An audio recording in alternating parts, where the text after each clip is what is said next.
বাগেরহাটে চলছে হরতাল। এ নিয়ে আরো খবরাখবর জানাতে সেখান থেকে সরাসরি যোগ দিচ্ছেন সহকর্মী আরিফুল ইসলাম। আরিফ, বেলাবারের সাথে সেখানে কি দেখছেন জানাবেন, সবশেষ পরিস্থিতি জানাবেন আমাদের।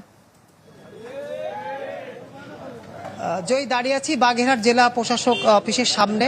খুলনা বাগেরহাট যে হাইওয়ে সড়ক আমার ডান পাশে। আপনাকে আমি জানাতে যাই যে সংসদীয় আসন পুনর্বিন্যাসের দাবিতে যে আন্দোলন চলছিল, অর্থাৎ আসন ফিরিয়ে দেওয়ার জন্য, সেটা কিন্তু সকাল থেকে হরতাল শুরু হয়েছে। এবং আমরা এখানে এসে সকালেই এখানে যেটা জানিয়েছিলাম দর্শকদের, তারপরেই কিন্তু এখানে যে তালা দেওয়া হচ্ছে নির্বাচন অফিসে, আর এখন জেলা প্রশাসন অফিসের সামনেও কিন্তু তালা দেওয়া হয়েছে। এবং জেলা প্রশাসককে কিন্তু ঢুকতে দেয়নি তার কার্যালয়ে।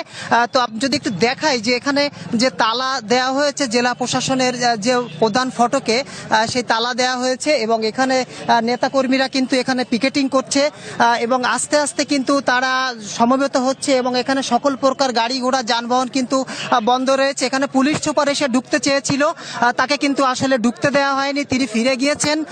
এবং এখানে আপনাকে আমি জানিয়ে রাখি যে গত 30 জুলাই নির্বাচন কমিশনার বাগেরহাট রামপাল মংলা নিয়ে যে 3 আসন, সেটা কিন্তু আসলে বিলুপ্ত ঘোষণা করে এরপরে গাজীপুরের যে সন্নিবেশ করেছে এবং গেজেট প্রকাশ করেছে 4 সেপ্টেম্বর, সেটার বিরুদ্ধে কিন্তু আসলে এলাকাবাসী ফুঁসে উঠেছে। এবং শুধু বিএনপি, জামাত বা জাতীয় পার্টি বা এনসিপি অন্য দল না, এখানে বাগেরহাটের সর্বস্তরের মানুষ কিন্তু এখানে তারা এই দাবির সঙ্গে একমত হয়েছে। এবং তারা জানিয়েছে যতক্ষণ পর্যন্ত এই সীমানা আসন ফিরে না পাবে ততক্ষণ আন্দোলন চলবে। এই ছিল সর্বশেষ।